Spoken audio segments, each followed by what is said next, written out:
Nyan bu ingat gembira menjadi ya Allah aku bertemu telur rezeki masya Allah itu dah betapa sejuk ya anak enggak dah ribet jangan kau tu ingat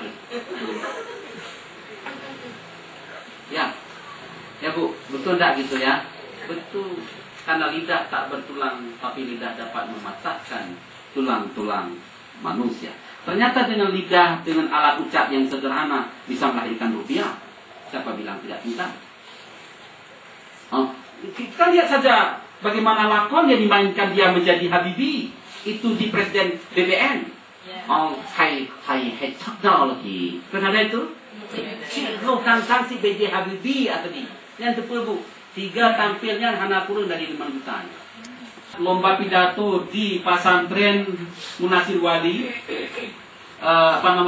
Darussalam ke mana namanya? Babus. Bukan di salam di Mekah. Pada saat acara kita, baik para hadirin hadirat sekalian, mari kita ikuti jeda berikut ini. Kami tampilkan penyanyi handal kita, Adi, dengan lagunya Begadang. Nah, gitu. Dia dibawalah lagu Begadang bu. Saya pikir Romai Rama sedang bernyanyi. Masya Allah. Nah, waktu itu belum adik-adik, masih adik tua pundong. Ada syak anak ini bukan begadang, jangan begadang. Gitu dulu. Oh, gede pak, kunek dia, cengkok dia bu. Kalau tiada artinya, nah gitu.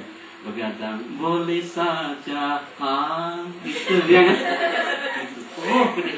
Saya punya potensi, tapi gak ada begadang atau bina.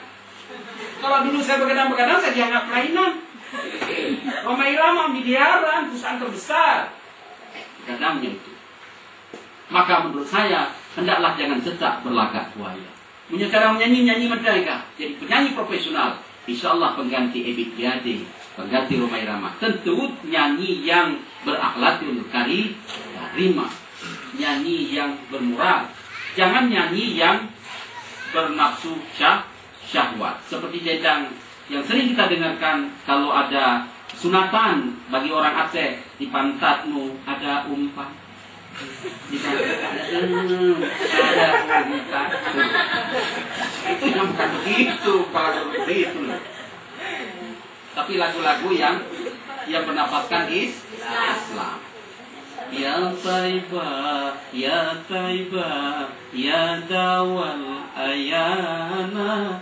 Wan hawa gitu udah bagus ini di pantatmu ada umpan di kirimu ada umpan ada nggak begitu ada bukan lagu yang seperti itu maksud saya tapi lagu-lagu yang bernafaskan Islam. Rafli contohnya Rafli itu sudah kaya raya loh bu adik-adik itu sudah mobil mewah rumahnya sudah ada di Jakarta. Punablang ini. Mana ini kan pakai menggantengnya ala kadar. Rapi, ya boleh atau banget tuh. Ya. Oh, luar biasa. Sekarang kecerdasan interpersonal. Waduh. Ini interpersonal. Membedakan suasana hati, keinginan motivasi dan perasaan orang lain. Ini kecerdasan ini perlu dibina, artinya cara bergaul ini. Nah, jadi suasana hati ini perlu bergaul ini gimana cara memimpin rapat, ya, bekerja sama dengan berbagai pihak, kooperatif dalam bahas diskusi. Kalau orang lain salah kita tidak